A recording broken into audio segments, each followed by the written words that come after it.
इसके बाद हम लोग को मीवू की फैमिली देखने के लिए मिलती है। उसका जो हेड होता है वो तुरंत लू फेंग की जो इन्फॉर्मेशन होती है वो यांग फेंग गिल्ड के अंदर चेक करता है। जैसे ही वो यांग फेंग गिल्ड के अंदर लू फेंग की इन्फॉर्मेशन का प्राइस देखता है, इसकी फटके 1000 हो जाती है, क्योंकि एक दिन पहले ही जो लू फेंग की इन्फॉर्मेशन था उसका प्राइस था लगभग 100 कॉस्मोस सैंड, लेकिन अभी वो बढ़ के लगभग 5000 कॉस्मोस सैंड के बराबर में जा चुकी है एक ही दिन के अंदर। इतनी बड़ी बढ़ोतरी ये देख के वो डेफिनेटली पूरी तरीके से शॉक हो चुके थे। इवन डॉट यहाँ पे जितने भी चीफ लेवल के वॉरियर्स बैठे थे, यहाँ पे किसी की भी जो इन्फॉर्मेशन थी उनकी जो प्राइस थी वो 500 कॉस्मोस सेंट से ज्यादा नहीं थी, बट लू फेंग के अकेले की जो इन्फॉर्मेशन की प्राइस वो 5000 कॉस्मिक सेंट के आसपास पहुंच चुकी है। एंड गाइस ये सारी की सारी जो इन्फॉर्मेशन होती है इसे कोई भी नॉर्मल इंसान चेंज नहीं कर सकता। ये सारी की सारी इन्फॉर्मेशन यांग फेंग गिल्ड के अंदर चेंज होती है और अपडेट होती है। एंड इस चीज को करने का इन लोगों का कोई एशियंट मेथड है जिसके थ्रू ये बराबर हर किसी की जो इन्फॉर्मेशन होती है उसकी एकदम सही वैल्यू लगाते हैं। लू फेंग के इन्फॉर्मेशन के अंदर अगर इतना बड़ा चेंज आया तो डेफिनेटली उन्हें जरूर लू फेंग के बारे में कुछ न कुछ बहुत ज्यादा खास बात पता चली होगी। कोई बात कितनी भी ज्यादा खास ही क्यों ना हो, लेकिन लू फेंग की इन्फॉर्मेशन 5000 कॉस्मिक सैंड की हो गई।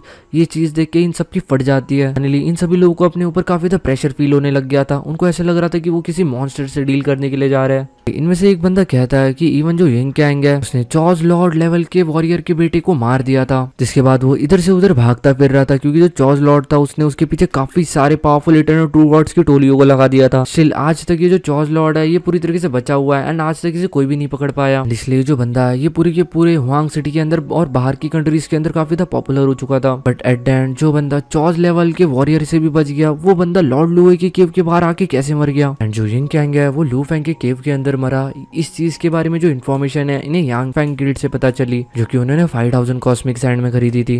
एंड जब जो लू फेंग है वो यंग कैंग जैसे बंदे को मार सकता है जो कि पूरी तरीके से संकी है। एंड ये जो बंदा है ये लगभग चॉज लॉर्ड लेवल के आसपास है। से इवन चॉज लॉर्ड के द्वारा भेजे गए जो पावरफुल इटर्नल ट्रू गॉड्स की टोली थी वो भी नहीं मार पाई। उसे लू फेंग ने मार दिया, वो भी इतनी ज्यादा सफाई से। इस बंदे को इतने ज्यादा सफाई से मारा गया था कि इवन ये जो बंदा है ये मरने से पहले कोई इन्फॉर्मेशन भी लीक नहीं कर पाया। लेकिन ये जो चीज थी ये बस यांग फेंग गिल्ड को बताती थी कि ये जो बंदा है ये लू फेंग को असेसिनेट करने जा रहा है, इसलिए उन्होंने इस बंदे के ऊपर नजर रखी थी। जैसे उन लोगों को पता चलता है कि ये जो बंदा है ये पूरी तरीके से गायब हो चुका है और उसकी जो लॉस्ट लोकेशन थी वो लू फेंग के केव के अंदर ही थी, वो लोग समझ जाते हैं कि ये जो बंदा है ये मारा गया। अगर लू फेंग यंग कैंग को मार सकता है जिसे इवन चॉज मास्टर भी नहीं मार पाया, तो ये लोग समझ सकते थे कि लू फेंग कितना ही ज्यादा पावरफुल है। इस चीज के बाद पूरी की पूरे 5 मेजर फैमिलीज के सर के ऊपर हम लोगों को पसीना देखने के लिए मिल सकता था। इन सब लोगों की फट चुकी थी। सीन शिफ्ट होता हम लोगों को लू फेंग देखने के लिए मिलता है जो कि अपने पवेलियन के अंदर था, यानी कि अपनी केव के अंदर एक टॉप ऑफ माउंटेन के ऊपर बैठ के दारू पी रहा था। फिलहाल वो अपने आप को थोड़ा सा रिलैक्स करने की कोशिश कर रहा था कि लास्ट नाइट हुए बैटल के बाद वो थोड़ा सा फ्रस्ट्रेट हो चुका था। तभी अचानक से जो लू फेंग होता है उसकी नजर दरवाजे की तरफ जाती है एंड उसे देखने के लिए मिलता है वहाँ पे जो मोली जाओ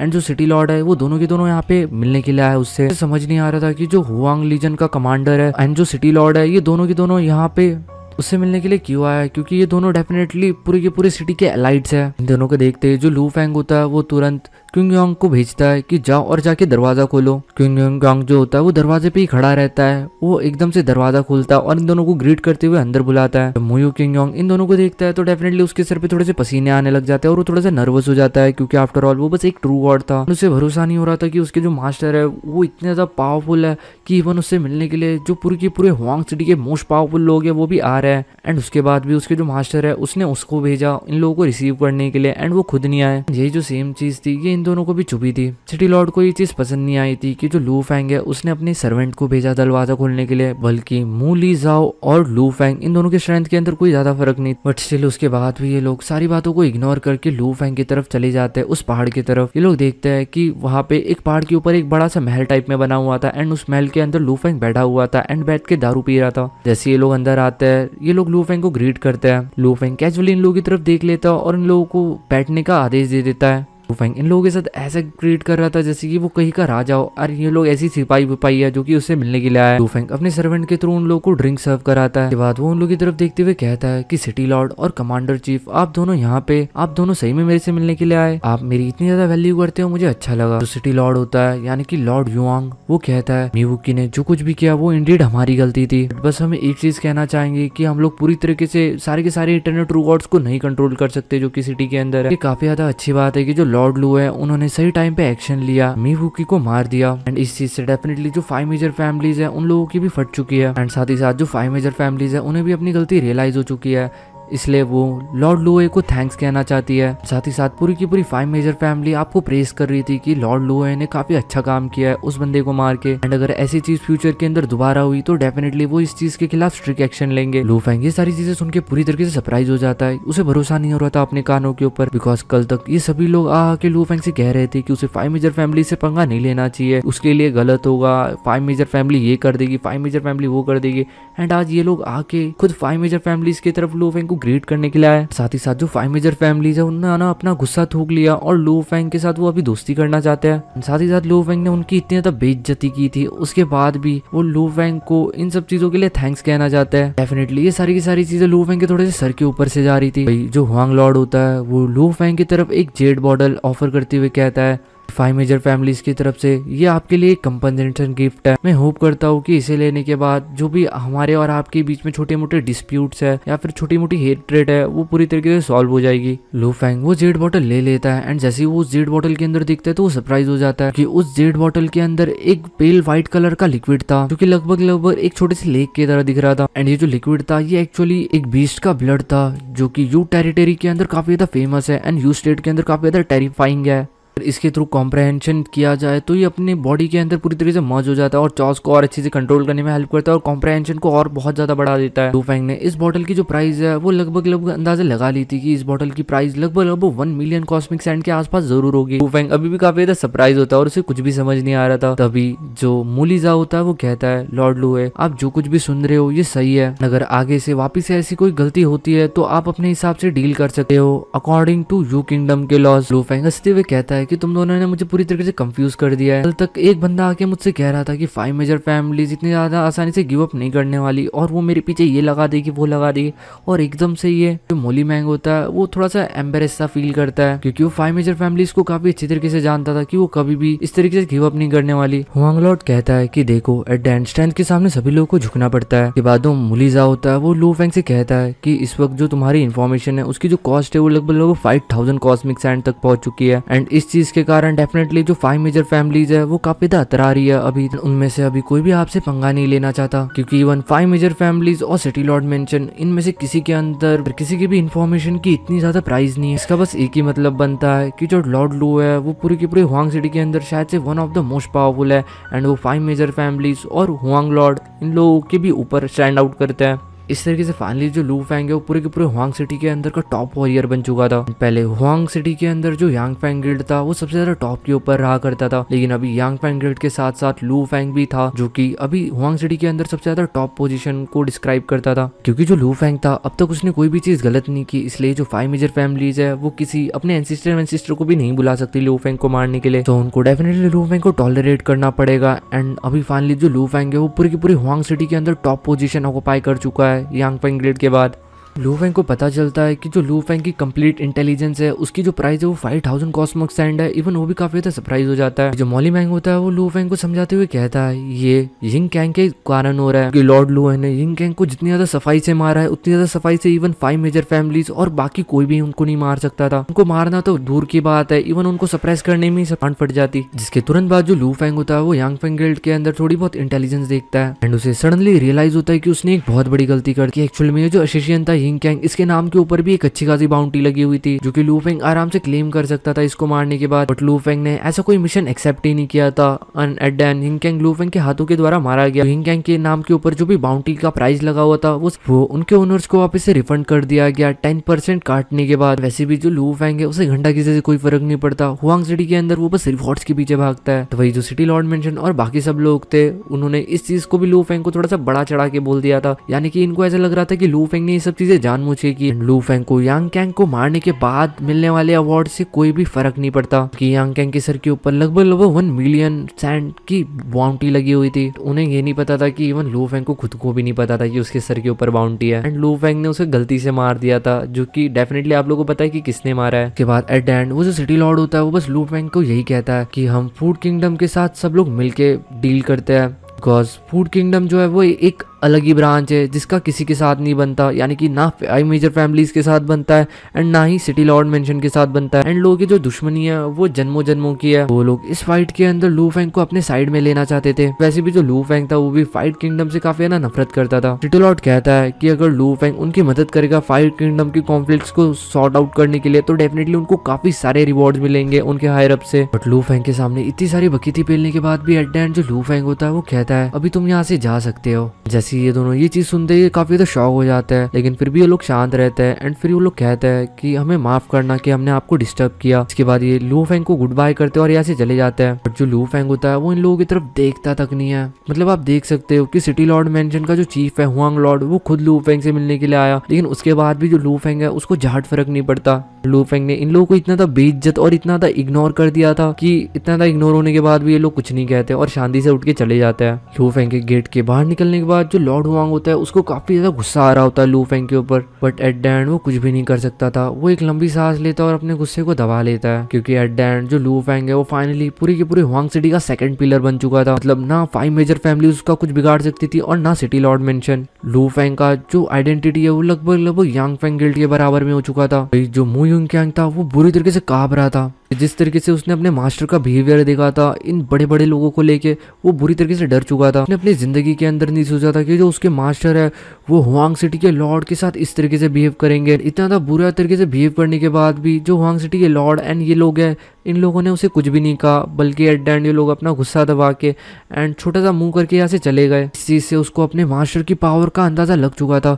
वो समझ चुका था कि उसका जो मास्टर है वो definitely one of the most powerful person है पूरे की पूरा हुआंग सिटी के अंदर। एंड अभी उसे ऐसा लग रहा था कि डेफिनेटली उसने एक बहुत बड़ी और बहुत ग्रेट अपॉर्चुनिटी सीज की है कि उसे अपने मास्टर को सर्व करने का मौका मिला। इसके कारण ये जो बंदा था ये और ज्यादा मोटिवेट हो जाता है और वो कहता है कि मैं और ज्यादा मेहनत करूंगा, मैं 10 बेसिक लॉज को कॉम्प्रहेंड करूंगा ताकि मैं मास्टर का डिसाइपल बन सकूं। लू फेंग की स्ट्रेंथ ने इस बंदे को लू फेंग के लिए और ज्यादा पागल कर दिया था। जो लू फेंग होता है वो इन सब लोगों के जाने के बाद मन ही मन कहता है कि जब तक जो 5 मेजर फैमिलीज है एंड जो फूड किंगडम फोर्सेस है वो कोई बकचोदी नहीं करते तब तक लू फेंग को उन लोगों से डरने की कोई नीड नहीं है। लू फेंग शांति से अपनी प्रैक्टिस कर सकता है। उसके बाद जो लू फेंग होता है वो अंडरग्राउंड कल्टीवेशन के अंदर चला जाता है। अंडरग्राउंड कल्टीवेशन मतलब अंडरग्राउंड के अंदर उसका स्टार टावर है जिसके एक फ्लोर के अंदर बैठ के वो कल्टीवेट कर रहा होता है। वही दूसरे फ्लोर के ऊपर हम लोगों को मोर्चा देखने के लिए मिल सकता था कि मीवुकी और यांग यांग की बॉडी को ऑब्जर्व कर रहा था। मशीन शिफ्ट होता है हम लोगों को वापस से लू फेंग देखने के लिए मिलता है जो कि अपने हाथों को फैलाता है एंड जैसे वो अपने हाथों को वेव करता है उसके सामने वो सारे के सारे ट्रेजर्स आ जाते हैं जो कि उसने पिछले 2 दिनों के अंदर कमाए थे। लू फेंग का इस बार का जो हार्वेस्ट था वो इतना था अच्छा नहीं था, इसलिए वो थोड़ा सा मुंह बनाते हुए कहता है कि उसने जितना सोचा था इस बार उतना उसे पैसा नहीं मिला। यून चैंग जो कि कमांडर था, एक हुआंग गार्ड था, उसको मारने के बाद उससे बस लू फेंग को लगभग 2 लाख कॉस्मिक सैंड मिले थे। दूसरी तरफ मीवुकी जो कि म्यू फैमिली से बिलोंग करता था जो कि definitely one of the core family है एंड ये रॉयल फैमिलीज के अंदर भी आती है, बट क्या फायदा, इसके पास भी लगभग बस 3 लाख कॉस्मिक सैंड थे। ये दोनों के दोनों काफी ज्यादा गरीब निकले। मतलब देखा जाए तो गरीब तो नहीं थे लेकिन एवरेज थे। ना लू फेंग ने एक्सपेक्ट किया था उतना उसे नहीं मिला। जो लू फेंग था उसे प्रेसिडेंट ब्लड पाइथन से इतना कुछ मिल गया था, उससे उसे लगभग 9 लाख कॉस्मिक सैंड के आसपास का ट्रेजर मिला था एंड जो उसका मैकेनिकल सीक्रेट ट्रेजर था उसका प्राइस अलग से था। इस हिसाब से उसको जितना हार्वेस्ट प्रेसिडेंट से मिला था उतना हार्वेस्ट उसे मीवुकी और उस कमांडर उन दोनों को मिला के भी नहीं मिला था। स्टिल एट द एंड जब वो यांग कैंग के बॉडी के बचे हुए चीजों के ऊपर नजर लगाता है तो वो पूरी तरीके से शॉक हो जाता है क्योंकि यांग कैंग से उसे सबसे ज्यादा ट्रेजर मिला था। सबसे ज्यादा मेन ट्रेजर तो जो था वो उसके 2 single unit mechanical secret treasures थे, यानी कि जो यांग कैंग था उसके पास 2 मैकेनिकल ट्रेजर्स थे। साथ ही साथ ये सारी जो ट्रेजर्स थे इसके साथ साथ उसके पास कॉस्मिक सैंड भी थी। पर लगभग आप टोटल कॉन्ट्रीब्यूशन की बात पूछते हो जो कि इस बंदे से लू फेंग को मिली थी उसके ट्रेजर्स को मिला के और उसके कॉस्मिक सैंड को मिला के, तो लगभग लू फेंग को 35 मिलियन कॉस्मिक सैंड मिले थे इस बंदे से, जो कि डेफिनेटली अभी तक के सबसे ज्यादा हाईएस्ट थे। प्रेसिडेंट को मारने के बाद भी लू फेंग को 10-12-15 मिलियन तक का ही टोटल मिला होगा, लेकिन इस बंदे को मारने के बाद 35 मिलियन कॉस्मिक सैंड लू फेंग को मिले थे। स्टिल जो लू फेंग होता है वो सेटिस्फाई नहीं रहता बिकॉज यांग कैंग को मारने के बाद जो लू फेंग का स्टेटस था वो काफी गुना ज्यादा बढ़ चुका था। एंड साथ ही साथ जब उसने यांग कैंग के बारे में थोड़ी सी रिसर्च की थी तो उसे पता चला था कि ये एक नोबल इटर्नल ट्रू गॉड है जो कि डेफिनेटली ऑर्डिनरी पर्सन तो बिल्कुल भी नहीं है। इस पर्सन से लू फेंग ने थोड़ा और एक्स्ट्रा एक्सपेक्ट किया था, but still at the end जितना इसको इससे मिला था वो भी बहुत ज्यादा था। एंड लू फेंग मन ही मन सोचता है मे बी ये जो बंदा है ये ब्लड कल्टीवेशन फॉलो करता है एंड ब्लड कल्टीवेशन को फॉलो करने के लिए काफी सारी रिसोर्सेज की जरूरत पड़ती है, इसलिए एट द एंड ये जो बंदा है ये भी थोड़ा सा गरीब ही है इसके स्टेटस के हिसाब से अगर देखा जाए तो। भाई इस बंदे से जो 2 ट्रेजर लू फेंग को मिले थे उनमें से एक था एक स्वॉर्ड जो कि स्वॉर्ड ऑफ वर्ल्ड भी कहा जाता है। उसकी जो कीमत थी वो लगभग 1.5 मिलियन कॉस्मिक सैंड के आसपास थी। जो स्पॉट थी वो डेफिनेटली काफी ज्यादा मजेदार चीज थी। वही जो दूसरा ट्रेजर उसको इस बंदे से मिला था वो था 10,000 वर्ल्ड एस्केप ऑर्डर। इसी की मदद से जो यिंग यांग था वो स्पेस के अंदर टेलीपोर्ट कर पा रहा था, वॉइड के अंदर छुप पा रहा था एंड उसकी जो बॉडी मूवमेंट थी वो काफी ज्यादा स्ट्रेंज थी। इवन लू फैंग ने अपने 2 ट्रेजर से इसको पूरी तरीके से सप्रेस करके रखा था, यानी कि अपनी शिव विंग्स और वो ब्लड रिवर वाले। बट उसके बाद भी ये जो बंदा था ये इतना ज्यादा तेज मूव कर रहा था, लगभग उसकी जो स्पीड थी वो लू फैंग के बराबर में थी। इसलिए लू फैंग मन ही मन सोचता है कि डेफिनेटली ये जो ट्रेजर है 10,000 वर्ल्ड एस्केप ये डेफिनेटली काफी ज्यादा काम की चीज हो सकती है उसके लिए। स्टिल एट द एंड जो ट्रेजर है ये पूरी तरीके से बेकार हो जाएगा जब वो काफी ज्यादा पावरफुल बन जाएगा, क्योंकि लू फैंग जानता था कि उसके पास एक परफेक्ट डिवाइन बॉडी है जो कि अभी तक पूरी तरीके से मैच्योर भी नहीं हुई है, वो अभी अपनी सेकंड स्टेज के ऊपर ही। एंड मैंने आप लोगों को बताया था कि जो लू फैंग की परफेक्ट डिवाइन बॉडी है वो 3 स्टेजेस के अंदर होती है एंड जो लू फैंग है अभी वो फर्स्ट स्टेज के सेकंड पार्ट के ऊपर है। तो अभी तक जो लू फैंग है उसने तो अपना फंडामेंटल्स भी कंप्लीट नहीं किए, तो जब उसकी बॉडी पूरे मैक्स पोटेंशियल के ऊपर पहुंच जाएगी तो लू फैंग इमेजिन भी नहीं कर सकता कि वो कितना पावरफुल होगा। जैसे जैसे लू फैंग की स्ट्रेंथ बढ़ेगी ये सारे के सारे जो मैकेनिकल ट्रेजर्स है वो पूरी तरीके से वेस्ट होते जाएंगे। इसके बाद जो लू फैंग होता है वो अपना कल्टीवेशन करना स्टार्ट कर देता है। हुआंग सिटी के अंदर जितनी भी छोटी फोर्सेस थी वो हमेशा से सोच रही थी कि 5 मेजर फैमिलीज के बीच में और लू फैंग के बीच में जो भी कॉन्फ्लिक्ट्स है वो इतनी जल्दी सॉल्व नहीं होने वाली, लेकिन जब उन्हें उनके बीच में कोई भी कॉन्फ्लिक्ट्स देखने के लिए नहीं मिलती तो उनको एट द एंड ये चीज़ का पता चल चुका था कि जो 5 मेजर फैमिलीज है वो लू फैंग से डर चुकी है। पहले जो 5 मेजर फैमिलीज है वो सीक्रेटली लू फैंग को मारने के लिए कुछ लोगों को बुलाना चाहती थी, कुछ एसिस्टेंट्स को हायर करना चाहती थी, बट एट द एंड उन्होंने कुछ भी नहीं किया। वो इन्फॉर्मेशन जो कि इन्होंने यांग फैंग गिल्ड से खरीदी थी 5000 कॉस्मिक सैंड्स के थ्रू, वो भी जो इन्फॉर्मेशन होती है वो बस हायर एल्केमी के अंदर ही रहती है एंड वो इन्फॉर्मेशन ज्यादा लीक नहीं होती, वो बस कुछ गिनती के फोर्सेस को ही पता थी कि जो लू फैंग है उसने यांग फैंग को मारा है। वो लोग इस इन्फॉर्मेशन को लीक इसलिए भी नहीं करते क्योंकि इस इन्फॉर्मेशन के लिए उन्होंने काफी सारे कॉस्मिक सैंड्स को खर्च किया होता है, तो किसी को और को फ्री में ये इन्फॉर्मेशन क्यों ही बांटेंगे। इसी तरीके से वक्त बीतता रहता है एंड इस चीज के बारे में सभी लोगों को एक न्यूज तो पता ही चल जाती है कि आफ्टर ऑल जो लॉर्ड लू फैंग है वो पूरी के पूरे हुआंग सिटी के अंदर टॉप के अंदर आता है। इवन 5 मेजर फोर्सेस और जो सिटी लॉर्ड मेंशन है वो भी उनके सामने कुछ नहीं कर सकते। इसी तरीके से टाइम बीतता रहता है और हम लोग को फाइनली देखने के लिए मिलता है लगभग 26 सेंचुरीज बीत जाती है। सीन शिफ्ट होता है और हम लोग को हुआंग सिटी के अंदर एक डार्क हॉल देखने के लिए मिलता है जिसके अंदर एक व्हाइट रॉब वाला पर्सन था जिसने एक रेड कलर का मास्क पहन के रखा था। उसके सामने हम लोग को एक ब्लड रेड कलर की फ्लेम देखने के लिए मिल सकती थी ये जो फ्लेम थी ये हवा के अंदर फ्लोट कर रही थी। वो जो व्हाइट रॉब वाला पर्सन होता है वो अपना सर झुकाता है और सामने वाली उस फ्लेम को ग्रीट करता है माय लॉर्ड।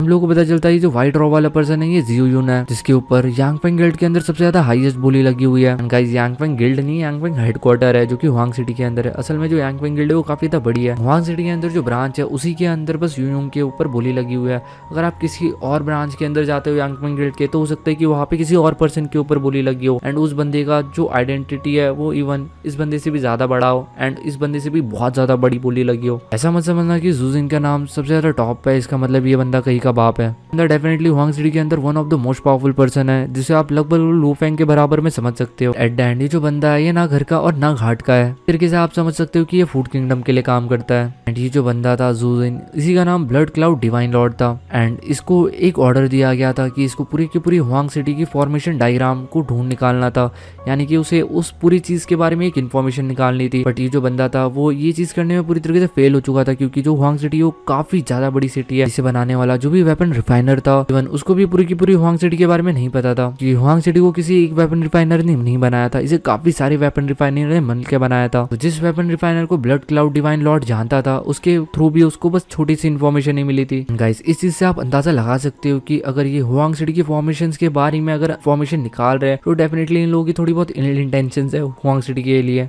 एंड इसीलिए हम लोगों को डेफिनेटली फ्यूचर के अंदर लू फैंग और ब्लड क्लाउड डिवाइन लॉर्ड के बीच में एक तगड़ी फाइट देखने के लिए मिल सकती है। करंट सीन के अंदर हम लोगों को देखने के लिए मिलता है वो जो रेड फ्लेम जो कि हवा के अंदर फ्लोट कर रही थी उसके अंदर से आवाज आती है एंड वो काफी डिससेटिस्फाइड कहती है कि मैंने ऑलरेडी तुम्हें इतना ज्यादा टाइम दिया लेकिन उसके बाद भी तुम फेल हो गए, तुम्हें बस एक छोटा सा काम सौंपा था कि तुम्हें फॉर्मेशन डायग्राम के बारे में पता करना था हुआंग सिटी के, बट स्टिल तुम फेल हो गए। मैं तुम्हें एक आखिरी मौका देता हूँ, मैं तुम्हारी मदद के लिए 2 मास्टर्स को भी भेजूंगा, अगर उसके बाद भी अगर तुम उन फॉर्मेशन डायग्राम्स के बारे में नहीं पता लगा पाते तो उसके बाद तुम देख लेना कि क्या होता है। चीज कहने के बाद ये जो फ्लेम होती है गायब हो जाती है। वही जो लॉर्ड ब्लड क्लाउड होता है वो थोड़ा सा कांप रहा होता है। उसे पता था कि अगर वो 1 सेंचुरी के अंदर अंदर भी अगर इन्फॉर्मेशन नहीं निकाल पाता तो डेफिनेटली उसे उसकी पोजीशन से निकाल दिया जाएगा। फिलहाल अभी हुआंग सिटी के अंदर जितनी भी अफेयर्स होते थे उन सब चीजों की रिस्पॉन्सिबिलिटी इसी बंदे की थी। एक तरीके से देखा जाए तो ये एक लीडर था फूड नेशन का हुआंग सिटी के अंदर। जो लॉर्ड ब्लड क्लाउड था ये एक लॉर्ड ऑफ चॉस बनना चाहता था, जिसके लिए उसे काफी ज्यादा लार्ज अमाउंट के अंदर रिसोर्सेस लग रहे थे। लेकिन वो जो रेड फ्लेम थी उसने लॉर्ड ऑफ चॉस को पहले ही बता दिया था कि अगर अपना ये काम नहीं निपटा पाते तुम्हें फ्यूचर में मिलने वाले जो रिसोर्सेज है वो काफी ज्यादा कम कर दिए जाएंगे। गाइस मैं आप लोगों को बता दूं कि ये जो पर्सन था यानी कि वो जो रेड फ्लेम थी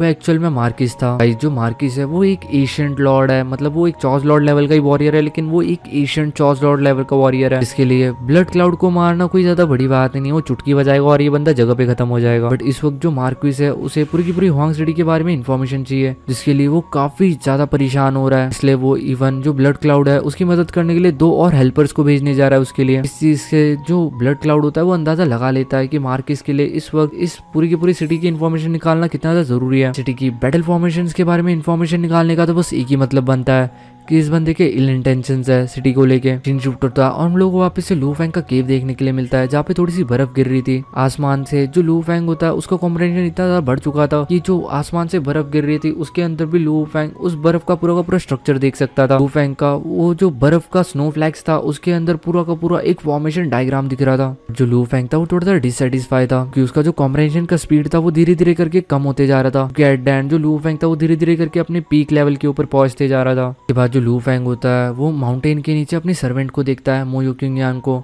जो कि कल्टीवेट कर रहा होता है। वही उसका जो दूसरा सर्वेंट होता है यानी कि मोरुशा, वो उसे डांट रहा होता है। वो उसे कहता है कि तुम किसी काम के नहीं हो, तुम्हें इतना ज़्यादा लंबा टाइम हो गया कॉम्प्रहेंड करते हुए, बट उसके बाद भी तुम अभी तक बस आर्टी लॉस को प्रैक्टिस कर पाए। जो मोयो किंगयांग होता है वो मोरुशा से कहता है कि मास्टर, मेरे फादर और बाकी के जितने भी लोग हैं वो सब लोगों का यही कहना है कि मेरी जो स्पीड है वो काफी ज्यादा फास्ट है, एंड 25 सेंचुरीज के अंदर भी अगर मैं 8 लॉस को प्रैक्टिस कर पाया हो तो ये स्पीड भी काफी ज्यादा फास्ट है। मोरुशा कहता है तुम 1 नंबर के गधे हो, ये स्पीड काफी ज्यादा स्लो है, इवन थॉट मैं खुद तुम्हें टीच कर रहा हूँ और मेरे सिखाने के बाद भी तुम्हारी स्पीड इतना ज्यादा स्लो है। तुम सोच नहीं सकते कि जो तुम्हारे मास्टर है वो कितना ज्यादा पावरफुल है। जब मैं और तुम्हारे मास्टर हम बेसिक लॉस को प्रैक्टिस कर रहे थे तो हमें इस लॉस को समझने के लिए 1 सेंचुरी भी नहीं लगी थी, एंड तुम ऑलरेडी 25 सेंचुरी से ज्यादा का टाइम ले चुके हो, काफी ज्यादा स्लो। अगर तुम इतने ज्यादा स्लो हुए तो तुम हम दोनों की बराबरी कैसे कर पाओगे? 1 नंबर के उल्लू के पट्टे हो। देखो इन लॉस को कुछ इस तरीके से प्रैक्टिस करते हैं, लेकिन उसके बाद भी जो मोयो किंगयांग होता है वो अजीब सी शक्ल बनाते हुए कहता है, मास्टर लोसा मुझे माफ करना, लेकिन मुझे कुछ भी समझ नहीं आ रहा। रुषा इस बंदी के ऊपर और ज्यादा चिल्लाता है और कहता है कि तुम 1 नंबर के उल्लू के पट्टे हो, तुम्हारी पूरी के पूरे मोयो फैमिली के अंदर तुम सबसे ज्यादा कमजोर रह गए। तुम्हारे जो 2 बड़े भाई है वो already true God of wide space level के ऊपर पहुंच चुके हो, तुम्हें अपने ऊपर शर्म आनी चाहिए कि तुम इतने ज्यादा कमजोर हो। मास्टर वो तो ब्लड कल्टीवेशन को फॉलो करते हैं, एंड आपने मुझे लॉ ऑफ पाथ को कॉम्प्रहेंड करने के लिए कहा है, जो कि डेफिनेटली थोड़ा बहुत तो स्लो होगा ही। के बाद जो मोयो किंगयांग होता है वो ज्यादा कुछ नहीं कहता, क्योंकि आफ्टर ऑल वो मोरुशा को भी अपना एक मास्टर मानता था, एंड मोरुशा उसे काफी अच्छी तरीके से पढ़ाता था, तो वो डेफिनेटली मोरुशा को नाराज नहीं करना चाहता था। वही हम लोग को आसमान से उड़ता हुआ लू फैंग देखने के लिए मिलता है, जो कि मोरुशा और मोयो किंगयांग के साइड में जाके खड़ा हो जाता है। मोरुशा जैसे लू फैंग को देखता है वो उसे ग्रीट करता है, क्योंकि आफ्टर ऑल जो लू फैंग था वो 25 सेंचुरी के बाद अपनी कल्टीवेशन से बाहर आ रहा था।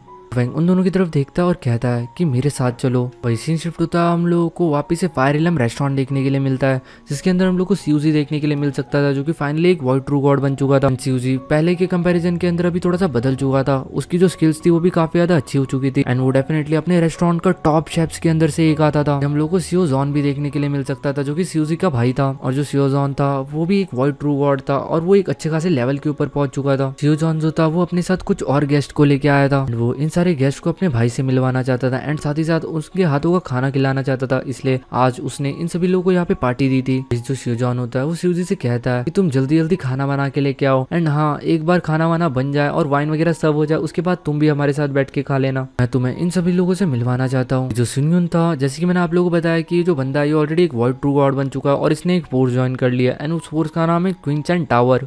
टावर के अंदर भी ये बंदा एक पैलेस मास्टर लेवल का वॉरियर है, जो कि डेफिनेटली एक पोजीशन है ना कि लेवल है। वही उसके जो साथी होते हैं वो कहता है कि पैलेस मास्टर क्यों आप अपने भाई को हमारी फोर्स के अंदर क्यों रिक्रूट नहीं कर लेते, अगर ये वहां पे आएगा तो डेफिनेटली ये ज्यादा कमा सकता है, साथ ही साथ इसका जो कॉम्प्रहेंशन है वो और ज्यादा अच्छा हो जाएगा। अर्जुन कहता है कि उसके भाई को इस तरीके से कॉम्प्रहेंड करना नहीं पसंद, उसे खाना बनाना ही ज्यादा पसंद है, उसी तरीके से वो अपना कॉम्प्रहेंशन करता है, वो मेरे से काफी ज्यादा अलग है। भाई अगर एक चीज देखी जाए तो इन दोनों के सक्सेस के पीछे पूरी तरीके से लू फैंग का हाथ है, क्योंकि आफ्टर ऑल लू फैंग ने इन लोगों की जान बचाई थी, जिसके बाद इन लोगों के लू फेंग के साथ रिलेशनशिप काफी अच्छे खासे थे, इसलिए इन दोनों को अच्छी से जॉब लग गई। एंड जॉब लगने के बाद कुछ टाइम के बाद जो लू फेंग है उसने ऐसे ऐसे कांड किए, एंड क्योंकि ये लू फेंग के काफी ज्यादा क्लोज थे, इसलिए जो सुन यून था उसे एक पैलेस मास्टर बना दिया गया। वही जो स्यूजी था वो इस रेस्टोरेंट का लगभग मालिक के बाद सेकंड पोजीशन को एक्वायर करता था। एंड साथ ही साथ मैं आप लोगों को बता दूं कि ये जो छोटा सा रेस्टोरेंट था फायर इलम रेस्टोरेंट, ये काफी गुना ज्यादा बड़ा हो चुका था 25 सेंचुरीज के अंदर, क्योंकि लू फेंग के लिए ये उसका फेवरेट रेस्टोरेंट था। तो डेफिनेटली जो बड़े बड़े लोग होते थे वो इसी रेस्टोरेंट के अंदर खाना खाने के लिए आते थे ताकि वो लू फेंग से मिल सके।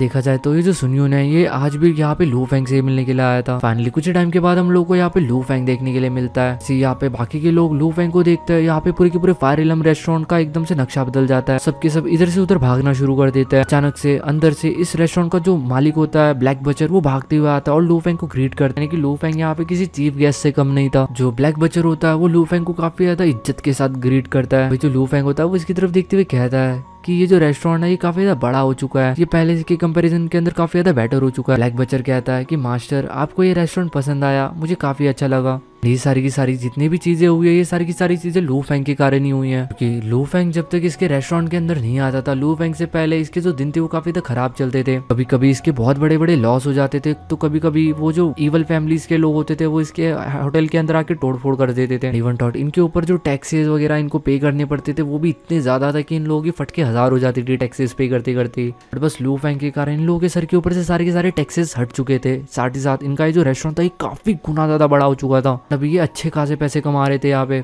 एंड जब भी लू फेंग आता था ये जो बंदा था ये खुद पर्सनली लू फेंग के लिए खाना पकाता था। लू फेंग के आते ये जो बंदा होता है ये खुद पर्सनली लू फेंग के लिए डिशेस बनाना के लिए चले जाता है। वही जो लू फेंग होता है वो अपनी पोजीशन के ऊपर चले जाता है, यानी कि इस रेस्टोरेंट के अंदर एक जगह थी जो कि लू फेंग को थोड़ी सी ज्यादा अच्छी लगती थी। लू फेंग उसी टेबल के ऊपर जाके बैठ जाता है। यहीं पे हम लोगों को कुछ और गेस्ट भी देखने के लिए मिल सकते थे, यानी कि यहाँ पे एंट्रोपी भी आया था, लू फेंग का बेस्ट फ्रेंड। डेफिनेटली लू फेंग का बेस्ट फ्रेंड इसलिए क्योंकि वो सबसे पहले लू फेंग को मिला था एंड उसने बिना किसी मतलब के लू फेंग से दोस्ती की थी। एंड ये जो एंट्रोपी और लू फेंग है इन दोनों के बिहेवियर लगभग सेम थे, ये दोनों के दोनों बुराई से काफी ज्यादा नफरत करते थे। हम लोग को यहाँ पे एक थर्ड इटर्नल ट्रू गॉड भी देखने के लिए मिल सकता था जिसका नाम था सैंग शियो युआन। एंड ये जो सैंग शियो युआन है ये एंट्रोपी का दोस्त था, ये एंट्रोपी का वही दोस्त है जो कि मंगवा टावर के ओनर को पसंद करता है। आप लोगों को लास्ट के एपिसोड्स के अंदर मैंने बताया होगा कि जो एंट्रोपी है शैंगयॉन है ये दोनों के दोनों मंगवा टावर के ओनर को पसंद करता है। ये एक दूसरे के काफी अच्छे खासे दोस्त है, लेकिन प्यार के मामले में ये दोनों एक दूसरे के काफी तगड़े वाले दुश्मन है। लू फेंग होता है वो अपने दो दोस्तों के साथ एंट्रोपी एंड सैंगयॉन इन दोनों के साथ वो फायर इलम के अंदर खाना खाने के लिए आया था। हमें मोरूशा भी देखने के लिए मिलता है। जब लू फेंग अपने दोस्तों के साथ चला जाता है तो मोरूशा पूरी तरीके से अकेला हो जाता है, तो वो एक कोने में एक अकेला टेबल लेके वहाँ पे बैठ जाता है। ब्लैक बचर को वो बुलाता है और कहता है कि तुम्हें मेरा टेस्ट ऑलरेडी पता है, तो जाओ और मेरे लिए थोड़ा खाना और फूड प्रिपेयर करो। ब्लैक बचर इस सर्वेंट की भी काफी ज्यादा रिस्पेक्ट करता था, बिकॉज जो ब्लैक बचर था उसके लिए ये जो सर्वेंट था ये लू फेंग का काफी ज्यादा खास सर्वेंट था। एंड लू फेंग के बीच में और इस सर्वेंट के बीच में डेफिनेटली एक स्पेशल रिलेशनशिप था। गाइस ये बंदा जिसको सर्वेंट समझ रहा है वो असल में देखा जाए तो वो लू फेंग का भी बाप है। जो ब्लैक बचर होता है वो मोरूशा के लिए कुछ प्रिपरेशन स्टार्ट कर देता है एंड वो इस तरीके से प्रिपरेशन कर रहा था जैसे कि ऐसा लग रहा था कि वो खाना ना बना रहा हो बल्कि जंग लड़ने जा रहा हो। अंदर पूरी तरीके की एक फाइटिंग सी स्पिरिट भर जाती है। वो लू फेंग के लिए खाना बनाने के लिए पूरी तरीके से ऑल आउट चला जाता है। आफ्टर ऑल जो लॉर्ड लुए था वो इस ब्लैक बचर का सबसे ज्यादा स्पेशल गेस्ट था, साथ ही साथ मोस्ट इम्पोर्टेंट गेस्ट भी। हम लोगों को सुयून देखने के लिए मिलता है जो कि अपने दोस्तों को यहाँ पे पार्टी देने के लिए आया था। उसके जो दोस्त होता है वो सुयून की तरफ देखते हुए कहता है पैलेस मास्टर सुयू क्या वो लॉर्ड लुए है? वही जो सुयू होता है वो लॉर्ड लुए की तरफ देखता है एंड वो मनी मन सोचता है एट द एंड इसके पास जो कुछ भी है आज वो सारे के सारे चीजें लॉर्ड लुए के कारण ही है। सामने जो बंदा बैठा है उसके सामने हुआंग सिटी का कोई एग्जिस्टेंस नहीं है, इवन 5 मेजर फैमिलीज भी उस बंदे के सामने झुकती है। स्माइल करते हुए कहता है कि हाँ वही लॉर्ड लुए है जिन्होंने मेरी जिंदगी बचाई थी, अगर उन्होंने मेरी उस जिंदगी उस टाइम नहीं बचाई हुई तो मैं बहुत पहले ही खत्म हो चुका होता। एक स्पेशल रूम के अंदर हम लोग को लू फेंग एंड टियानयन और सेंगयन देखने के लिए मिलता है जो कि सेपरेटली बैठ के आपस में बात कर रहे थे। एंड टियानयन स्माइल करते हुए कहता है ब्रदर लुए जब आप मुझसे मिलने के लिए यहाँ पे आए तो सेंगयन भी यहीं पे था। लू फेंग इन दोनों की तरफ देखते हुए कहता है कि तुम दोनों का काफी अच्छा खासा रिलेशनशिप है। आफ्टर ऑल पूरे की पूरे हुआंग सिटी के अंदर 2 इटर्नल ट्रू गॉड थे जो कि मंगवा टावर के ओनर को पसंद करते थे एंड वो 2 थे एंटियानयन और सेंगयूरी। आई थॉट वो लव के अंदर पूरी तरीके से एक दूसरे के राइवल थे, बट स्टिल उन दोनों के बीच में जो फ्रेंडशिप थी वो काफी ज्यादा गहरी थी। इसके बाद ये लोग अपनी कहानी सुनाते हैं कि स्टार्टिंग में ये दोनों के दोनों पूरी तरीके से अलग थे, जब ये एक दूसरे को जानते भी नहीं थे। इन लोगों को पूरे के पूरे हुआंग सिटी के अंदर कोई भी टेंशन नहीं था किसी भी चीज का। फिर एंटियानयन कहता है कि लेकिन उसके बाद अगर आज आप देखोगे तो आज मैं पहले की तरह अभी भी पूरी तरीके से फ्री हूँ, लेकिन ये जो बंदा है ये पूरी तरीके से पागल हो चुका है। सैंग शियानयान कुत्तों की तरफ पूरे दिन भर मेहनत करता रहता है क्योंकि उसने अपना टियांग यांग सेक्ट एस्टेब्लाइज किया था, जिसके अंदर उसके काफ़ी सारे डिसाइपल है जिनको ये काफ़ी ज़्यादा मेहनत से पालता है, क्योंकि डेफिनेटली इस बंदे के लिए एक बहुत बड़ा बर्डन बन चुका है। जो एंट्रोपी होता है वो कहता है कि मैंने काउंटलेस ईयर्स को स्पेंड किया है, मैंने काफ़ी ज़्यादा मेहनत की है वेपन रिफाइनर बनने के लिए, तो डेफिनेटली मैं अपनी वेपन रिफाइनिंग स्किल्स को भी पास ऑन करना चाहता हूँ। शैंग शिनयान कहता है कि तुम्हें क्या लगता है कि पूरे के पूरे हुआंग सिटी के अंदर या फिर पूरे के पूरे ओरिजिन कॉन्टिनेंट के अंदर तुम इकलौते वेपन रिफाइनर हो? तुम क्या अपने आप को सबसे ज़्यादा पावरफुल मानते हो? तुमसे भी ज्यादा काफी सारे वेपन रिफाइनर जो कि तुमसे ज्यादा स्ट्रॉन्ग है। एंट्रोपी इस चीज को सुन के थोड़ा सा भड़कता है एंड फिर कहता है कि तुम अपने आप को कुछ ज्यादा ही समझते हो। एट द एंड अगर देखा जाए तो हम दोनों भी झाड़ बराबर नहीं है पूरे के पूरे ओरिजिन कॉन्टिनेंट के अंदर। इसके बाद ये दोनों एक दूसरे के साथ फाइट करने लग जाते हैं। ये कहता है क्या तूने मेरे को झाड़ बराबर कहा? फिर तू तो पाद बराबर भी नहीं है। अरे मैं तो कम से कम झाड़ बराबर तो, तू तो पाद बराबर है। लू फेंग इन लोगों की बातें सुनने के बाद जोर से हंसने लग जाता है। इसके बाद ये लोग पूरी तरीके से नॉर्मल हो जाता है और जो एंट्रोपी होता है वो लूहे की तरफ देखते हुए कहता है कि ब्रदर लूहे, आप सोच भी नहीं सकते कि आपकी कितने एहसान है मेरे ऊपर। पास्ट के अंदर मेरे ऊपर काफी सारा प्रेशर होता था सारे के सारे सेक्ट्स का, बट आज वो सारे के सारे जो सेक्ट्स है वो मेरे से बात करने से पहले 10 बार सोचता है। जो लू फेंग होता है वो एंट्रोपी से कहता है कि ब्रदर एंट्रोपी, तुम्हें इतनी ज्यादा चिंता करने की जरूरत नहीं है सेक्ट एंड डिसाइपल इन सब चीजों के लफड़े में पड़ने की। तुम सैंग शियानयान जैसे एक फ्री एंड अच्छी खासी जिंदगी जी सकते हो। सैंग शियानयान कहता है अरे हाँ तू सही बोल रहा है, ये एक नंबर का उल्लू का पट्टा है। इसी सुन के एंट्रोपी थोड़ा सा गुस्से में आ जाता है और फिर कहता है अगर तू बस बकवास करना जानता है तो भग जाए ऐसे पहली फुर्सत में, मुझे ब्रदर लू के साथ काफी सारी इंपॉर्टेंट बातें करनी है। इसके बाद जो शैंग शियान होता है वो उठ जाता है एंड उठ के यहाँ से चला जाता है। लू फेंग सैंग शियांग की तरफ देखता हुआ रहता है। लू फेंग देख सकता था कि जो सैंग शियांग है वो काफी ज्यादा अकेला किस्म का इटरनल ट्रू गॉड था। उसके पास इस दुनिया के अंदर कोई भी चीज ऐसी नहीं थी जिसके लिए उसे चिंता करनी पड़े। लू फेंग एंट्रोपी की तरफ देखता है और स्माइल करते हुए पूछता है कि सैंग शियांग ये इतना जल्दी मुंह फुला लेता है बट स्टिल इसके बाद भी तुम दोनों इतने अच्छे दोस्त हो। एंट्रोपी कहता है कि ये जो बंदा है ये मेरे से काफी ज्यादा सिमिलर है। इस सिमिलर वाली बात सुन के लू फेंग थोड़ा सा शॉक होता है क्योंकि लू फेंग के ओपिनियन के अंदर ये दोनों इंसान पूरी तरीके से अलग थे। एक को अपने सेक का ध्यान रखना पड़ता था, अपनी बाकी सारी चीजों का ध्यान रखना पड़ता था। वही जो दूसरा बंदा है उसे इस दुनिया में केयर करने के लिए कोई चीज है ही नहीं, उसे बस अपने आप को कल्टीवेट करना है। एंट्रोपी कहता है कि पूरी की पूरी हुआंग सिटी के अंदर मैं ही वो अकेला पर्सन हूँ जो कि इस बंदे को सबसे अच्छी तरीके से समझ सकता है एंड प्रोबेबली यही रीजन है कि हम दोनों को ही मंगवा टावर के ओनर से प्यार हो गया। ये सारी बातें लू फेंग के पूरी तरीके से सर के ऊपर से चली जाती है और वो कहता है मुझे कुछ समझ नहीं आया। इन बीते 20 सेंचुरीज के अंदर जो लू फेंग था वो एंट्रोपी का काफी अच्छा खासा दोस्त बन चुका था।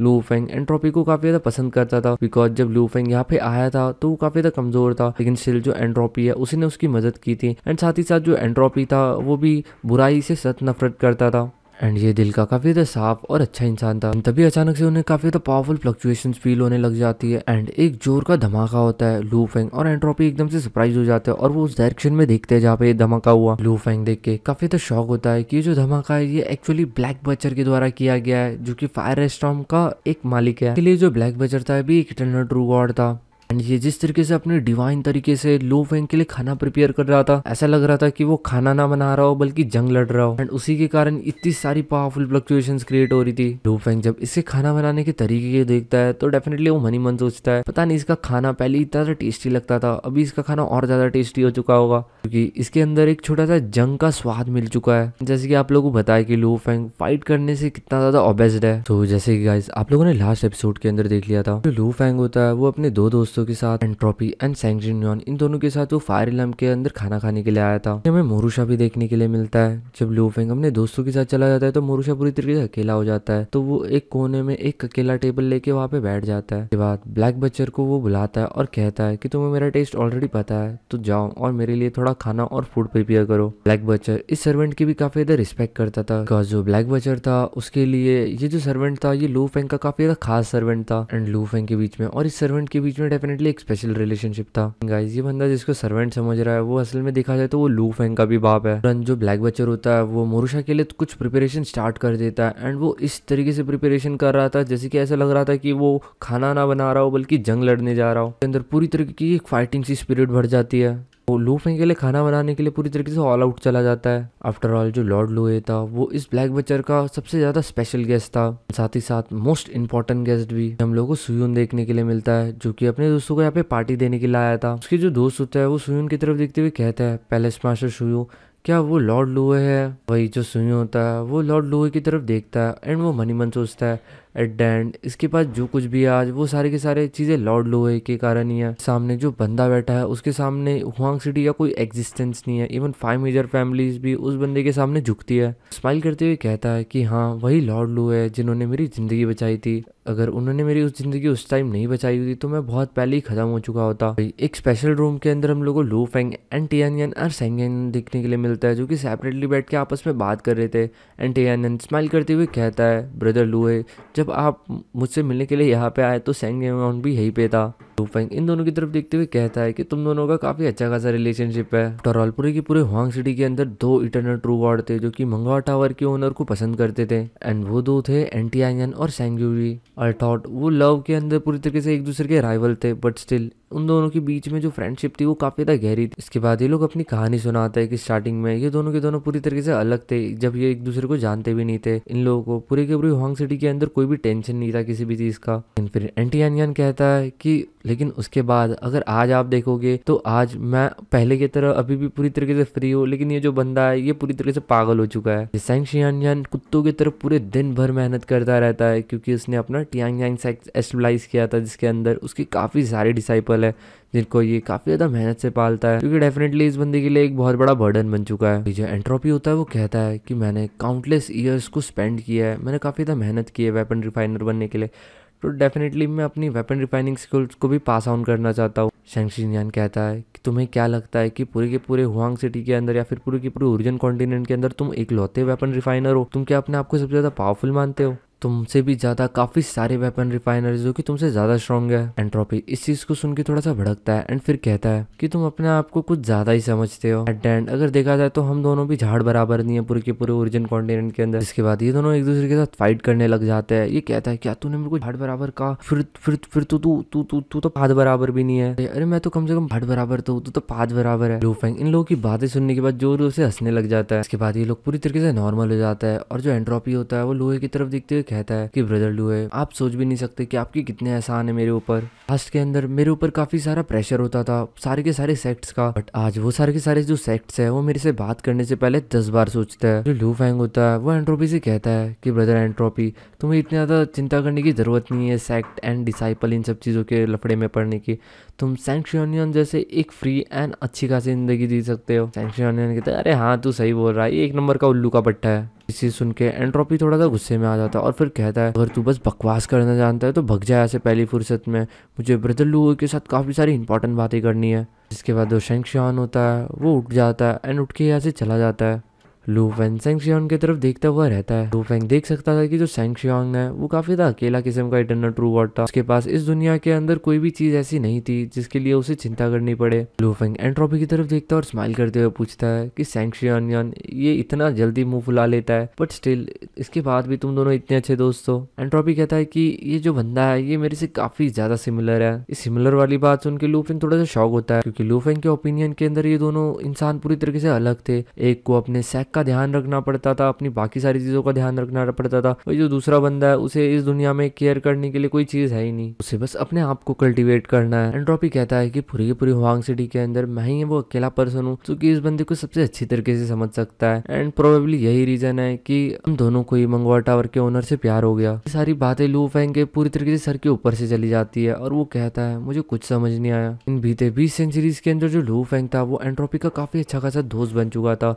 लू फेंग एंट्रोपी को काफी ज्यादा पसंद करता था बिकॉज जब लू फेंग यहाँ पे आया था तो वो काफी ज्यादा कमजोर था, लेकिन स्टिल जो एंट्रोपी है उसी ने उसकी मदद की थी एंड साथ ही साथ जो एंट्रोपी था वो भी बुराई से सख्त नफरत करता था एंड ये दिल का काफी ज्यादा साफ और अच्छा इंसान था। तभी अचानक से उन्हें काफी ज्यादा पावरफुल फ्लक्चुएशंस फील होने लग जाती है एंड एक जोर का धमाका होता है। लू फेंग और एंट्रोपी एकदम से सरप्राइज हो जाते हैं और वो उस डायरेक्शन में देखते हैं जहाँ पे ये धमाका हुआ। लू फेंग देख के काफी ज्यादा शॉक होता है कि जो धमाका है ये एक्चुअली ब्लैक बचर के द्वारा किया गया है जो कि फायर स्टॉर्म का एक मालिक है। इसलिए जो ब्लैक बचर था भी एक इटर्नल ट्रू गॉड था। एंड ये जिस तरीके से अपने डिवाइन तरीके से लो फैंग के लिए खाना प्रिपेयर कर रहा था, ऐसा लग रहा था कि वो खाना ना बना रहा हो बल्कि जंग लड़ रहा हो। एंड उसी के कारण इतनी सारी पावरफुल फ्लक्चुएशंस क्रिएट हो रही थी। लो फैंग जब इससे खाना बनाने के तरीके देखता है तो डेफिनेटली वो मन ही मन सोचता है, पता नहीं इसका खाना पहले इतना सा टेस्टी लगता था, अभी इसका खाना और ज्यादा टेस्टी हो चुका होगा, क्योंकि इसके अंदर एक छोटा सा जंग का स्वाद मिल चुका है। जैसे कि आप लोगों को बताया कि लो फैंग फाइट करने से कितना ज्यादा ऑब्सेस्ड है। जो टाइम के अंदर जो लो फैंग का खाना होता है वो पूरी तरीके से तैयार हो जाता है। जब ये बंदा लो फैंग के लिए खाना बना रहा था तभी ये अपना ब्रेक थ्रू भी कर लेता है इटर्नल ट्रू गॉड के अंदर। गाइस ये पहले भी बॉटम नेक के ऊपर अटका हुआ था, लेकिन फाइनली इसने अपना ब्रेक थ्रू पूरी तरीके से कर लिया था और ये एक इटर्नल ट्रू गॉड बन चुका था। इसके बाद हम लोग को देखने के लिए मिलता है जब लो फैंग वो खाना खाता है, वो मीट के पीसेस को तोड़ता है तो उसकी बड़ी बड़ी बाइट्स लेता है, जिसके बाद एकदम से उसकी जो पूरी की पूरी बॉडी होती है और उसकी जो सोल होती है वो पूरी तरीके से तृप्त हो जाती है। उसे फील हो रहा था कि इस बार का ये जो खाना है जो उसने पहले खाया था वो उसके कंपैरिजन के अंदर 10 टाइम ज्यादा बेटर है, 10 टाइम से ज्यादा वो उसके लिए हेल्पफुल है। अगर देखा जाए तो ये जो ब्लैक बचर है इसकी जो कुकिंग स्किल है वो already source of law realm के ऊपर पहुंच चुकी है। साथ ही साथ यहाँ की जो स्पेशल डिश है यानी कि फायर रिलम बकेट, इससे तो लो फैंग पूरी तरीके से ऑब्सेस्ड हो चुका है। एंड डेफिनेटली जो फायर रिलम बकेट था ये one of the most special dish थी जो कि लो फैंग ने आज से पहले खाई थी। एंड इसका जो आज का स्वाद था वो लो फैंग के लाइफ टाइम का सबसे बेस्ट स्वाद था, यानी कि लो फैंग ने अपने लाइफ के अंदर इससे ज्यादा अच्छी चीज कभी नहीं खाई थी। वही जो एंटियानियन होता है यानी कि एंट्रोपी, वो भी जब इस चीज को टेस्ट करता है तो इवन उसके मुंह में भी पानी सा आ जाता है। वो भी तारीफ करते हुए कहता है कि हुआंग सिटी के अंदर मैं काफी ज्यादा लंबे टाइम से हूँ, लेकिन उसके बाद भी जो ब्लैक बचर है इसकी कुकिंग स्किल तो एक अलग ही लेवल के ऊपर है। ये डेफिनेटली पूरी की पूरी हुआंग सिटी के अंदर one of the best chef है। वही इस रेस्टोरेंट का जो ओनर होता है वो काफी ज्यादा खुश होता है लू फैंग के और इन लोगों की फीडबैक सुनने के बाद। जिसके बाद हम लोगों को देखने के लिए मिलता है जो लू फैंग होता है एंड जो एंट्रोपी होती है दोनों के दोनों एक दूसरे के साथ बात करते हैं। एंड बात करते करते जो एंट्रोपी होता है वो लू फैंग से कहता है कि क्यों ना आप इस अपॉर्चुनिटी को अपने कॉम्प्रहेंशन के लिए इस्तेमाल करो। यानी कि इन लोगों का जो दिमाग था वो इस वक्त पूरी तरीके से तरोताजा हो चुका था और एकदम से तृप्त हो चुका था, तो इस वक्त इन लोगों का माइंड किसी भी चीज में काफी अच्छी तरीके से चलेगा। तो वो लू फैंग से पूछता है कि वेपन रिफाइनिंग के अंदर उसे जो भी डिफिकल्टीज या फिर जो भी कंफ्यूजन आ रही हो वो उस सारे कंफ्यूजन को इस वक्त सॉल्व आउट कर सकता है। इसके बाद वो एंट्रोपी के साथ कुछ कंफ्यूजन डिस्कस करता है जो कि चॉस पावर डायग्राम के बारे में होती है। एंड एंट्रोपी आप लोगों को जैसे कि पता होगा कि वो बंदा एक वेपन रिफाइनर है जैसे कि मास्टर जाओशेंग की थे, लेकिन बस बात इतनी कि जो मास्टर जाओशेंग की थे वो गॉड किंग लेवल के वॉरियर थे एंड जो एंट्रोपी है बस एक इटर्नल ट्रू गॉड है। फाइनली एंट्रोपी के साथ कुछ टाइम कम्युनिकेट करने के बाद जो लू फैंग की अंडरस्टैंडिंग होती है वो काफी ज्यादा गुना बढ़ चुकी थी। जब तक लू फैंग यहाँ पे खाना खा रहा था वो जो ब्लैक बचर होता है वो अपनी बची कुछ कॉम्प्रहेंशन को कंप्लीट कर रहा था। वही दूर उसके होम टाउन के अंदर हम लोग को उसका छोटा सा मिनिएचर यूनिवर्स देखने के लिए मिलता है जो कि धीरे धीरे करके काफी ज्यादा तेजी से एक्सपेंड कर रहा था, कि वो जानता था कि जो जगह है ये उसके लिए पूरी तरीके से अभी सेफ है क्योंकि यहाँ पे लू फैंग है। लू फैंग के होते हुए उसे यहाँ पे कोई भी डिस्टर्ब नहीं कर सकता। उसी टाइम के अंदर ये जो बंदा होता है ये पूरी अच्छी तरीके से इटर्नल ट्रू गॉड रिलम के अंदर ब्रेक थ्रू कर लेता है अपना। फाइनली इसकी आंखों के अंदर थोड़े से आंसू देखने के लिए मिल सकते थे क्योंकि इस बंदे ने इस लेवल के ऊपर पहुंचने के लिए काफी ज्यादा मेहनत की थी। जगह के ऊपर पहुंचने के लिए इस बंदे ने पता नहीं कितनी ज्यादा सेंचुरीज लगा दी। काफी सारे इवल लोग भी उसके रेस्टोरेंट के अंदर आते थे लेकिन स्टिल वो उन लोग एक स्माइल करके एक स्वागत करता था, चाहे कितनी भी लाइफ में परेशानी क्यों ना हो जाए ये हमेशा स्माइल करते रहता था। एंड इतनी सारी परेशानियां उठाने के बाद फाइनली इस बंदे ने अपना ब्रेक थ्रू कर लिया है। एंड साथ ही साथ ये पूरी की पूरा हुआंग सिटी के अंदर one of the most elite यानी कि स्ट्रॉन्गेस्ट टीम के अंदर आ चुका है। मेरा कहने का मतलब है यानी कि आप लोगों को ऑलरेडी पता होगा कि हुआंग सिटी के अंदर जो इटर्नल ट्रू गॉड्स होता है उनको मेन फोर्स कहा जाता है। लेकिन एक तरीके से ऐसा भी समझ सकते हो कि इटर्नल ट्रू गॉड ही हुआंग सिटी की हाईएस्ट रैंक है। इसलिए ज्यादा भी एक्साइटेड नहीं होता क्योंकि इसको पता था कि इसने अभी अभी अपना ब्रेक थ्रू किया है एंड वो अभी अभी एक newly promoted eternal true God है। सो डेफिनेटली उसे हुआंग सिटी के अंदर काफी ज्यादा केयरफुल रहना पड़ेगा। के लाइफ की जो सबसे बड़ी अच्छी चीज़ थी वो ये थी कि उसका लू फैंग के साथ एक अच्छा रिलेशनशिप था, जिसके कारण काफ़ी सारी जो बड़ी फोर्सेस थी वो इससे जूझने के लिए थोड़ी सी हिचकिचाती थी। जिस रूम के अंदर लू फैंग एंड एंट्रोपी खाना खा रहे थे उसी रूम के बाहर हम लोग को मुयो किंग यांग भी देखने के लिए मिलता है जो कि खड़ा था एंड वो यहाँ पे पहरेदारी कर रहा होता है। तभी इस होटल का ओनर यानी कि ब्लैक बचर यहाँ पे आता है। लू फैंग का जो सर्वेंट होता है मुयो किंग यांग वो उसे नहीं रोकता, ब्लैक बचर डायरेक्टली अंदर आ जाता है। लू फैंग ब्लैक बचर को देखते उसे कॉन्ग्रेचुलेशन कहता है। ब्लैक बचर एक स्माइल करते हुए कहता है लॉर्ड गॉड आज मैं जो कुछ भी हो मैं सब आप ही के कारण हूँ। के बाद वो अपना सर झुकाते हुए लू फैंग को ग्रीट करता है एंड कहता है कि मुझे समझ नहीं आ रहा कि मैं आपका शुक्रिया किस तरीके से अदा कर सकता हूँ। लू फैंग स्माइल करके कहता है कि फ्यूचर के अंदर मैं तुम्हारे रेस्टोरेंट के अंदर आऊंगा तो मुझे थोड़ा सा चीप प्राइस के अंदर ही खाना वाना देना, बस डेफिनेटली जो तुम्हारी कुकिंग स्किल है वो अभी पूरी की पूरी हुआंग सिटी के अंदर सबसे ज्यादा बेस्ट हो चुकी है। तो मुझे डर है कि फ्यूचर के अंदर तुम्हारा यहाँ का जो रेट है वो काफी ज्यादा बढ़ जाएगा, लगभग शायद से जब मैं नेक्स्ट टाइम यहाँ पे आऊंगा तो 100 टाइम्स यहाँ का रेट बढ़ चुका होगा, तो बस मुझे थोड़ा सा डिस्काउंट दे देना।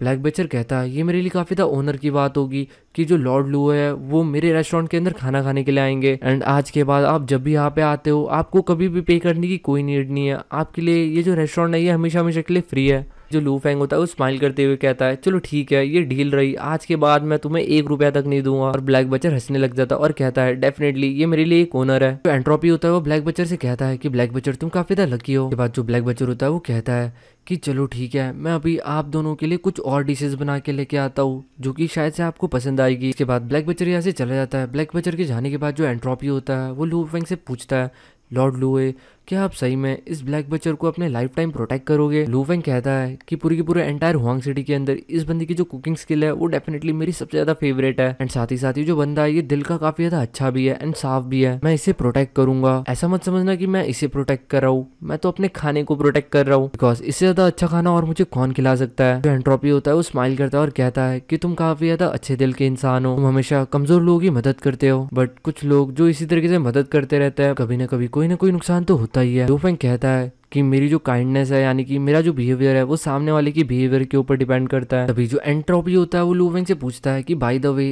तुम बॉडी रिफाइनिंग मेथड्स को स्टडी कर रहे थे है ना, तो ये जो चीजें ये थोड़ी सेम है, तो क्या तुम वेपन रिफाइनिंग को स्टडी करना चाहोगे? मैं कुछ चीजें वेपन रिफाइनिंग के बारे में जानता हूँ एंड मैकेनिकल सीक्रेट ट्रेजर्स के बारे में भी। थॉट मेरे पास काफी सारे डिसाइपल्स है but in term of strength और टैलेंट तुम उन सबसे ज्यादा पावरफुल हो। यानी कि वो लू फेंग को अपना डिसाइपल तो नहीं बोल रहा था, लेकिन वो ये कहना चाहता था कि अगर लू फेंग उसका डिसाइपल बनता है तो वो डेफिनेटली सबसे ज्यादा जीनियस रहेगा। लू फेंग कहता है फिलहाल के लिए तो मैं इंटरेस्टेड नहीं हूँ, लेकिन जब मुझे इंटरेस्ट आएगा तो मैं डेफिनेटली आपसे पूछूंगा। एंट्रोपी कहता है तुम्हें जब सीखना हो तुम मुझे बस एक बार बता देना, मैं हमेशा तैयार हूँ। उसके बाद कुछ और डिशेस खाने के बाद जो लू फेंग होता है वो फाइनली यहाँ से निकल जाता है।